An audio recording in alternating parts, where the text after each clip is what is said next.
आप मेरा दिल तोड़ रही हैं। रुको जरा, मेरे हाथ खोलो फिर बताती हूं मैं। तुम्हें लगता है कि मेरा मुस्तफा तुम्हें छोड़ेगा?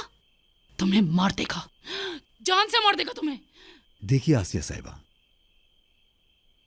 ये सब कुछ मैंने शुरू नहीं किया। मैं ऐसा होना नहीं चाहता था, लेकिन आप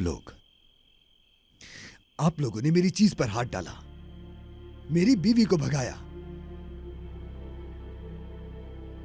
बीवी? नफीस की बात कर रहे हो?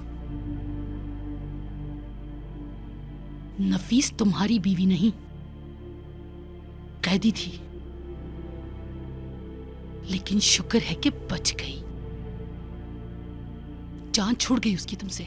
नफीस मेरी बीवी है। जबरदस्ती कोई किसी की बीवी नहीं होती। तुम्हें ये बात समझ में नहीं आती क्या?